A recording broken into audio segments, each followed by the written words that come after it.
गया कि सभी ने मिलकर लेवलिंग शुरू कर दी। डिनर के बाद आरवा ने प्ले रूम में गया। आज उसने नाव्या को रोज की तरह बिल्कुल भी परेशान नहीं किया। नाव्या अकेले ऊपर वाले लिविंग रूम में थी। उसे लगा कि उसकी नौकरी ही वाली थी, इसलिए उन्हें नई नौकरी ढूंढनी शुरू कर दी। उसी समय वहां से अविनाश गुजरता उसने देखा कि नाव्या परेशान लैपटॉप चल रही है। वो उसके पास आया और पूछा, क्या हुआ, इतना परेशान क्यों हो? आज्ञानी उसके पास बैठी। नाव्या कुछ अकवर्ड जरूर हो रही थी, लेकिन उसे अच्छा लग रहा था कि कोई तो जो उसके बारे में पूछ रहा है। Nothing, just new job things, Navya ने कहा था मासूमियत के बारे में। नाव्या की परेशानी की वजह क्या है? तभी नाव्या ने उसे सब कुछ बताया कि उसके ऑफिस में क्या चल रहा है। मुझे नहीं पता था कि मेरी किस्मत इतनी ख़राब है। आई मीन देखो ना, मैंने कंपनी ज्वाइन की, यह सब। नाव्या ने कहा।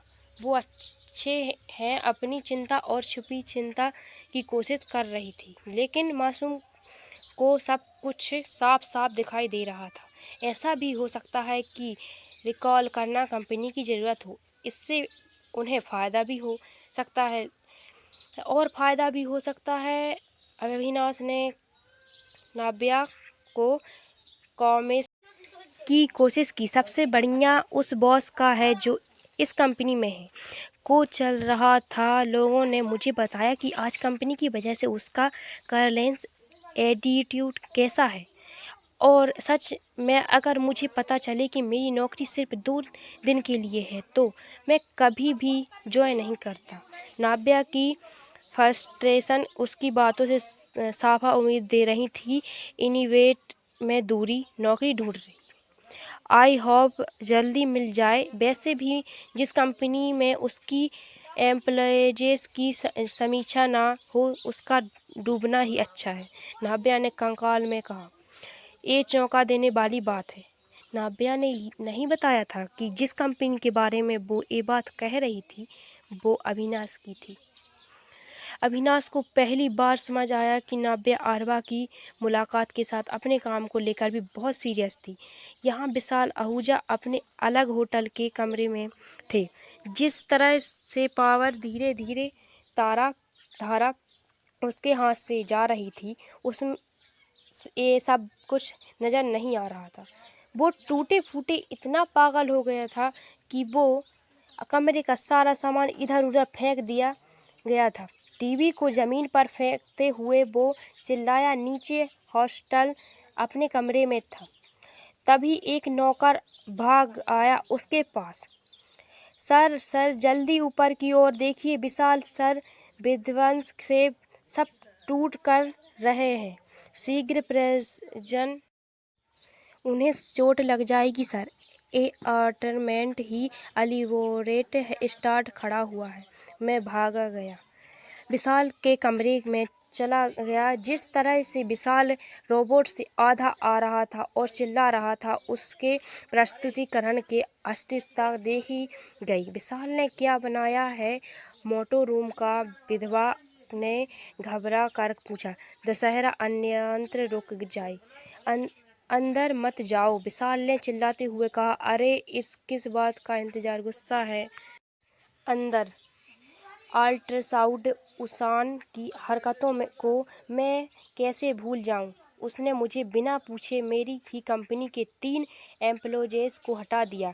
I am the blending manager of star entertainment, और वो मेरी औकात गली के कुत्ते के बराबर भी नहीं छोड़ता। विशाल ने चिल्लाकर एक टैबलेट तोड़ दी।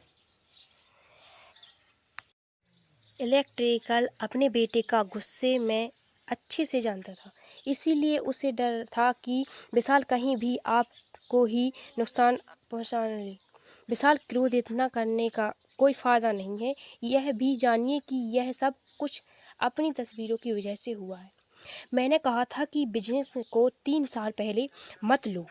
अरे हम घर वालों ने मिलकर तैयार किया है, से बात की थी, और सुरक्षा यह कंपनी का डिज़ाइन था। पर क्या किया? अपनी अयाशी और मौज मस्ती के चक्कर में वाइटल की चाहत में भी विशाल ने झूठ नहीं बोला। आपको भी सिर्फ मेरी पसंद दिखाई देती है। आपको यह क्यों नहीं दिख रहा है कि वो अविनाश सोयो एक दोस्त और बाकी सबको अपनी उंगलियों पर नचा रहा है, फिर चाहे उसके घर वाले ही क्यों ना हो। वो हर किसी को अपना गुलाम बनाकर रखना चाहता है और ये मुझे बिल्कुल मंजूर नहीं। विशाल ने कहा। उससे इतनी पी रखी थी कि सीधे खड़े होने की भी पैर लड़खड़ा रहे थे। हेमंत ने आकर विशाल का हाथ पकड़ा। विशाल, बहुत पी रखी है तुमने। तुम्हें पता भी है कि तुम क्या बोले जा रहे हो। अविनाश तुम्हारा भाई है और इस कंपनी का CEO है। इसे दादू ने बनाया है। तुम एक बार ईमानदारी से यह बिजनेस संभाल लो, फिर खुद से तुम्हें रिस्पॉन्सिबिलिटी देने की बात करूँगा। हेमंत ने कहा। राजवीर आहूजा घर के सबसे बड़े सदस्य और अविनाश और विशाल के दादू थे। कंपनी और घर के जुड़े बड़े मुद्दों पर दादू ही फैसला लेते थे। दादू कुछ नहीं करेंगे। दादू को सिर्फ अविनाश नजर आता है। मैं नहीं, वो हमेशा से वायरस्ट थे और वायरस्ट ही रहेंगे।